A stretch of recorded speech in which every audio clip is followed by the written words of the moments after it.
Bienvenidos nuevamente a nuestro podcast.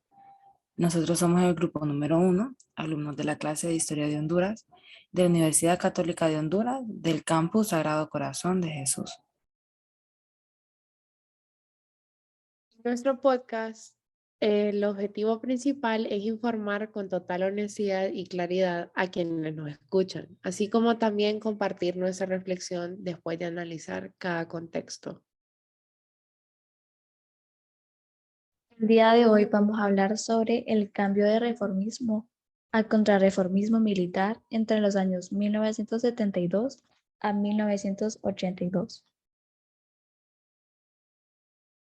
Bueno, pues iniciando en el periodo de 1972, donde comienza con el fracaso del experimento bipartidista dentro de un clima convulsionado por la lucha organizada de sectores sociales de extracción popular y empresarial moderna, luchando por ampliar su espacio de participación dentro de la sociedad y la política. La fase reformista es breve, pasando por un corto periodo de transición hasta que alcanza un punto en el que las Fuerzas Armadas abandonan de manera definitiva sus posiciones originales para quedarse impulsando las medidas de crecimiento económico que generaban un pequeño impacto social. López Arellano pasó de coronel a general y de terrateniente e empresario moderno. Desde un inicio, su gobierno declaraba como un objetivo principal la relación de una reforma agraria forestal. Estas reformas, pues el sistema impositivo e imponer una reforma educativa. La primera y más significativa medida que se dio fue el decreto de ley número 8, el cual ordenaba un arrendamiento forzoso de las tierras ociosas de terratenientes. Dicha situación fue consolidada en diciembre de 1974 dentro de la reforma agraria. Igualmente podemos mencionar que en el mismo año se crearía la ley de salario mínimo. Las principales características de ese periodo eran la creciente militarización del Estado y la lucha de sectores populares y grupos empresariales nacionales por ampliar su espacio de participación política y social. Además, aparecen nuevos partidos políticos. Ahora, para culminar la introducción a este tema, se puede decir que el reformismo pasaría a ser contrarreformismo luego de la creciente incursión de militares en campos que antes fueron exclusivamente reservados a los civiles, invadiendo fuentes locales de influencia económica, política y de control civil. Todas estas obras hicieron que las fuerzas de la oposición desataran una intensa campaña en contra del régimen militar de López, acusando a este de comunista. Nuestra pregunta de reflexión de este día es: ¿cómo se dio el cambio de reformismo a contrarreformismo militar entre los años 1972 a 1982? Tenemos como respuesta a nuestra pregunta que este cambio surge más que nada a manera de descontento por parte de la sociedad, pues López estaba eliminando todo lo que era propiedad privada e imponiendo reformas a diestra y siniestra, dotando de poder a las Fuerzas Armadas. De manera que la oposición vio en esto una oportunidad de acabar con la reforma, acusando así a López de comunista.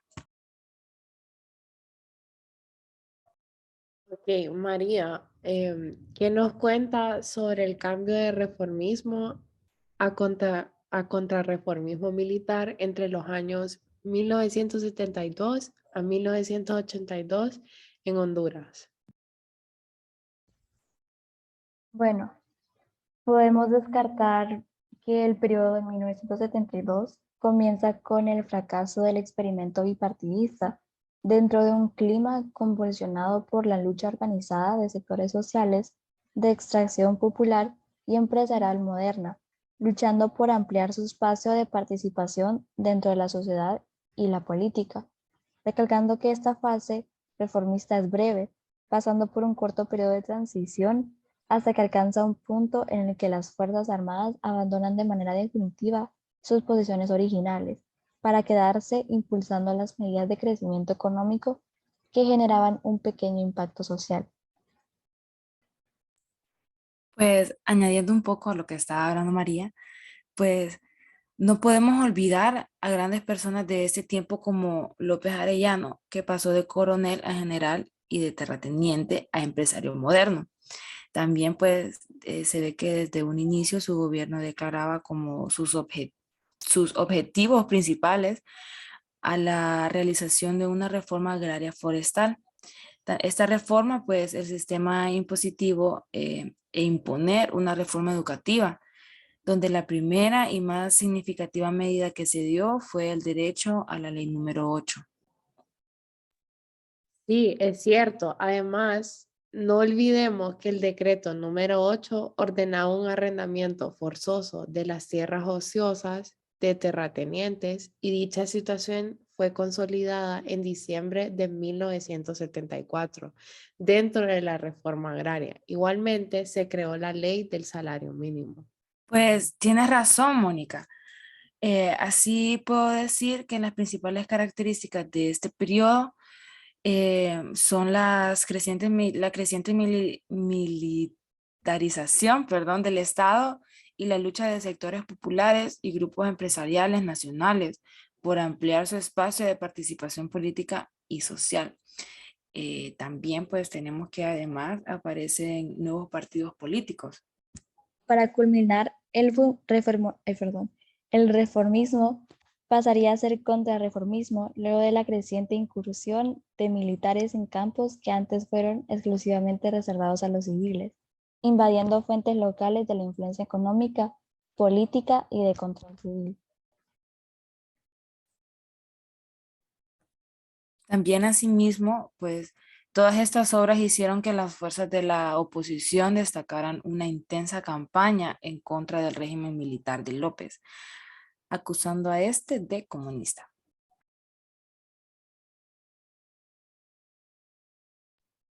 Bueno, esto ha sido todo por el día de hoy. Regresaremos pronto con otro episodio para informar con total honestidad y claridad. Esperamos que se hayan llevado algo para reflexionar. Muchas gracias.